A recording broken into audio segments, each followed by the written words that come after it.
আমি এক ফেসবুক থেকে একটা গল্প শুনেছিলাম, একটা ছোট্ট ছেলের গল্প। সেই গল্পটা শোনার পরে তার চরিত্রটা আমার মনের মধ্যে কাল্পনিকই ছিল। কিন্তু গতকালকে আমি যখন শ্যামপুরে মেলা দেখতে গিয়েছিলাম, কৃষি মেলা, তো সেই ছোট্ট ছেলেটির কাল্পনিক চরিত্রটা যেন আমার সামনে, চোখের সামনে চলে আসলো। যেন মনে হলো সেই কাল্পনিক চরিত্রের শিশুটি হলো এটি। গল্পটা ছিল ঠিক এইরকম। একটা ছেলে মধ্যবিত্ত পরিবারের, সে তার বাবা মায়ের সাথে মেলা দেখতে গিয়েছে। মেলা দেখতে গিয়ে এবার সে প্রচণ্ড বায়না করছে। মেলার যখনই যেই দোকানটার সামনে থেকে যাচ্ছে, একবার যদি খেলনার দোকান থেকে যায়, সে খেলনা কিনবে বলে বায়না করছে। কোনো আইসক্রিমের দোকানের সামনে থেকে যাচ্ছে, আইসক্রিম খাওয়ার জন্য বায়না করছে। এরকম প্রত্যেকটা দোকানের সামনেতে গিয়ে কান্নাকাটি বায়না করছে। তার বাবা মা বুঝিয়ে বুঝিয়ে এক প্রকারে নিয়ে যাচ্ছে। নিয়ে যেতে যেতে মেলাতে প্রচণ্ড ভিড়। সে কী করলো, সেই ভিড়ের মধ্যে কখন যে সে দোকানের জিনিসপত্র, নানা রকম আলোর মাঝে নানা রকম জিনিসপত্র দেখতে দেখতে সে যে কখন তার বাবার হাতটা ছেড়ে দিয়েছে, সে বুঝতেই পারছে না। কিছুটা আগে যাওয়ার পরে সে পেছন ঘুরে যখন দেখলো, সে তার না পাচ্ছে বাবাকে দেখতে, না পাচ্ছে মাকে দেখতে। কেননা ওই যে ঝকমকে আলোর মাঝে যে খেলাগুলো টাঙানো ছিল না, সেই খেলাগুলোকে দেখতে দেখতে দেখতে দেখতে অনেকটা এগিয়ে চলে গেছে। পেছন ফিরে আর বাবা মাকে দেখতে পাচ্ছে না। তখন সেই বাবা মাকে না দেখতে পেয়ে তার মনে হচ্ছে যেন তার কাছে পুরো পৃথিবীটাই চলে গেল। তখন এবার খুব জোরে জোরে কান্না শুরু করলো। তখন কাঁদতে কাঁদতে আশেপাশের যে সজ্জন লোকজন ছিল, মা বাবারা ছিল, ছুটে আসে। এসে বাচ্চার কান্না থামানোর জন্য তাকে কোলে তুলে নেয়। তাকে দেখাচ্ছে, "বাবু আইসক্রিম খাবি? একটু চুপ কর। বাবু এই খেলনাটা নিবি? একটু চুপ কর।"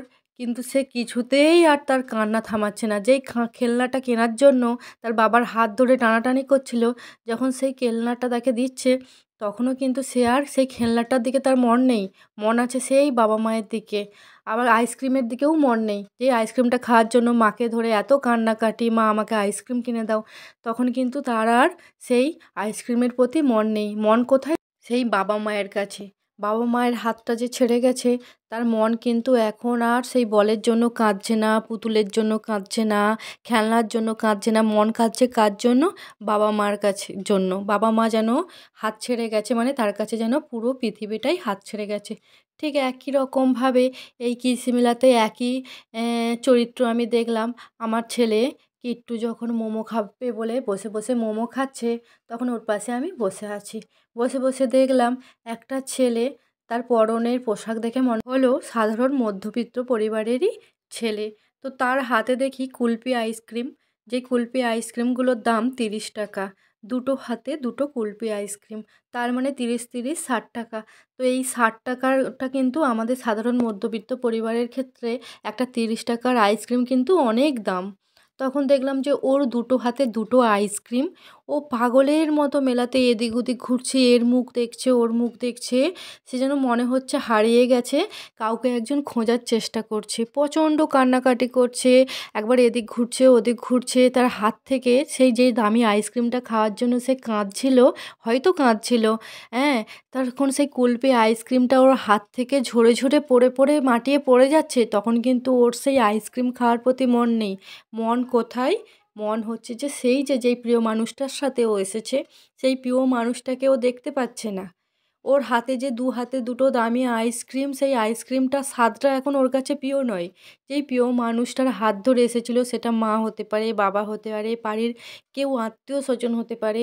তিনির কাছ থেকে যে হাতটা ছেড়ে গেছে, ও যে হারিয়ে গেছে, ও হন্তদন্ত হয়ে পাগলের মতো মেলার মধ্যে এদিক ঘুরছে, সেদিক ঘুরছে। তখন ওকে কাছে নিয়ে এসে জিজ্ঞাস করলাম, "বাবু কাঁদছিস কেন?" বলছে, "আমি মাকে খুঁজে পাচ্ছি না।" সঙ্গে সঙ্গে একজন ভালো মানুষ, একটা কাকুকে আমি বললাম, "কাকু, যেখানে গান হচ্ছে ওই মাইক অফিসে ছেলেটিকে নিয়ে যাও। দেখবে আর ছেলেটাকে অ্যানাউন্স করলে ওর মা বাবা যে প্রিয়জন এসেছে খুঁজে নিয়ে চলে যাবে।" তখন ওকে সত্যিই নিয়ে চলে গিয়েছিল কাকুটা, নিয়ে গিয়ে মাইকে অ্যানাউন্স করেছিল। তারপরে আমরা চলে এসেছিলাম। বলতে পারবো না ও বাবা মায়ের সাথে দেখা হয়েছিল কি না, তার আগে আমরা চলে এসেছিলাম।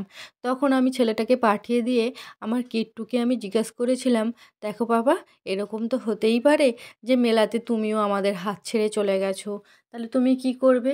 তখন তুমি কিন্তু কাঁদবে না, তুমি কি করবে, নিজের বুদ্ধি কাজে লাগাবে। কেমন? তুমি সোজা যেখানে গান হচ্ছে, মাইকে অ্যানাউন্স হচ্ছে, সেখানে সোজা চলে যাবে। তারপরে চলে যাওয়ার পরের বাকি কথাটা আর আমাকে বলতে হয়নি। কি বলেছিল জানো আমার কিট্টু? বলেছিল আমি সোজা চলে যাব, চলে গিয়ে তোমার ফোন নাম্বারটা কাকুকে বলবো, বললেই কাকু তোমার ফোনে আমাকে ফোন করবে, করলেই তুমি আমাকে নিয়ে চলে যাবে। তখন আমি কথাটা শুনে একটু আশ্বাসী হয়েছিলাম যে তা যাক, আমার ছেলেকে তাহলে ফোন নাম্বারটা মুখস্থ করিয়ে ভালোই কাজ করিয়েছি। সেই জন্য যাদের বাড়িতেই ছোট বাচ্চা আছে, এখনকার সবারই হাতে ফোন, তো বাচ্চার দিকে ফোন নাম্বার শেখানোর একটা সহজ কৌশল আমি বলে দিই। যেমন আমার ছেলেকে আমি কিভাবে আমার ফোন নাম্বার, অনেক ছোট থেকেই ও আমার ফোন নাম্বার জানে, আমি কীরকম করে ফোন নাম্বার শিখিয়েছিলাম আমি বলে দিই। প্রথমে আমার ফোনের পাসওয়ার্ডটা আমি আমার ফোন নাম্বার দিই। এবার পাসওয়ার্ড, ছেলেটা গেম খেলার জন্য তোমার পাসওয়ার্ড তারা জানতেই চাইবে, তো সেই পাসওয়ার্ডটা আমি আমার ফোন নাম্বার হিসাবে দিয়ে দিয়েছিলাম। তো সারাদিনে ও যদি 5বারও ফোন খুলতো গেম খেলার জন্য, তো সেই 5বার আমাকে ফোন নাম্বারটা জিজ্ঞাসা করতো। তারপরে এটা আমি 2-3 দিন করেছিলাম। আমি 2-3 দিন করার পরে তার পরের দিনই দেখছি যে আমার ছেলেকে আর আমার পাসওয়ার্ড বলে দিতে হচ্ছে না। তখন দেখছি ও যে আমার ফোন নাম্বারটা পাসওয়ার্ডে মুখস্থ করে ফেললো। তারপরের বাকি 3টে অংশ আমি ওকে ধীরে ধীরে বলে দিয়েছিলাম, এইটার পরে তুমি বাকিগুলো বলো। তখন সে বলেছিল। এইভাবে করতে করতে আমি আমার কিট্টুকে আমার ফোন নাম্বার মুখস্থ করিয়ে দিয়েছিলাম। তো এখন কি করে, একটা বদমাইশি করে ও, যেহেতু আমার ফোন নাম্বার মুখস্থ করে ফেলেছে, আমার শাশুড়ি মায়ের ফোনেতে আমার ফোন নাম্বার সেভ করা নেই। ও কী করে, পাশের ঘর থেকে ও ঠাকুমার ঘরে যাবে, গিয়ে পাশের ঘর থেকে আমার ফোন নাম্বারে আমাকে ফোন করবে। ফোন করবে, কি বলবে জানো? হ্যালো মা, তুমি কি করছো? তাড়াতাড়ি ঠাম্মির ঘরে এসো।